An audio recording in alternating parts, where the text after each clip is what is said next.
I'm a lawyer, and my client killed their whole family. I'm out to prove their innocence. I've seen a lot of open and shut cases in my day. But Anthony Colton took the cake. When I got assigned his case as a public defender, I actually thought it was payback because of a mistake that had cost my bosses a pretty penny a few months back. You see, all the evidence proved without a shadow of doubt that Anthony killed his whole family. The security footage from his closed-circuit network showed everything happened in excruciating detail. How he stabbed his wife first and then used a pillow to asphyxiate his two girls. Even though there wasn't any audio on the feed, watching the struggle his family put up to fight back was the most difficult thing I have ever had to see in my entire career. After reviewing the notes taken by forensics and talking with the DA, I was finally ready to meet my client. The man in the waiting room painted a different picture than the one I had just seen on screen. He was trembling, his eyes darting suspiciously around the room. He was afraid. "Mr. Colton, I'm your attorney, Leo Ross." Thank God. I was starting to think this was a setup too. "You're not wearing a wire, are you?" No, I can tell. You're safe." "Good. Maybe there's still time." "Slow down there, one thing at a time." "Just what exactly are you talking about?" "I'm talking about my life, Mr. Ross. The state wants to lock me away for good, but if I do that, oh God, what will happen to them?" "You're not making any sense. What will happen to who?" "My family. Dear God, I have to find them and save them." I must have stared at him for a good long minute before I finally answered back. "Mr. Colton, your family is dead." No. That's exactly what they want you to think. I've reviewed the evidence. It's pretty indisputable. I'm telling you I'm innocent, Mr. Ross." There was this dangerous, unhinged look in his eyes whenever he said this.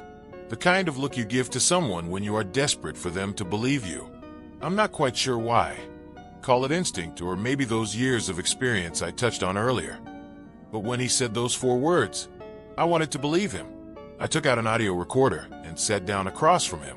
"Tell me exactly what happened that night, Anthony." He was nervous to even speak, his body language still distrusting. "You're going to need to trust me." I was thinking his paranoia might get him to spill. I was also thinking if I could nail a confession on tape quickly, I would be out of here in time for lunch with Harry. Things didn't go that way for me, though.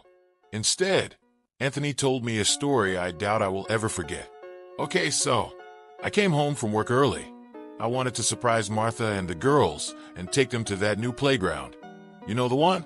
It opened up over there on 7th and Broad. Anyway, when I got to the house, I noticed something was wrong right away. I don't really know how to describe it, but something felt off, you know. But I tried to shrug it off. I went inside to the den and saw the girls playing video games. Martha was in the kitchen. Except, and this is the part where no one believes me, I know that they weren't my family. I didn't say a word. I was too worried that if I did, I might freeze up the story he was giving me. Oh, don't get me wrong. They acted like my family. But I knew. For one thing, Martha wasn't surprised about me coming home early. And for another, the girls didn't want to go to the park. I told them that was fine and went upstairs to grab a shower. Man, I must have stayed in that bathroom for an hour trying to figure out what to do. Did I run? Call the police? I mean, what would I even say? Hello, I think my family isn't my family. They would laugh it off. Stay on point, Mr. Colton. What happened next? He was getting more nervous with each second that I was afraid he might clamp up. I went back downstairs. They were there waiting for me. I saw the one who looked like my wife was making dinner, lasagna casserole. It smelled so good, but I knew if I hesitated that something might happen. So I told her I would help plate the food. Dinner was perfect, but I made sure they ate first, to know if it was poisoned or not, you know. Anyway, after dinner I went and tidied up the kitchen. I never do that shit. Martha, or whoever, came up and kissed me and said thank you. I felt sick when she touched me. I wanted to just scream and run, but I held it together. God, I don't know how, but I did.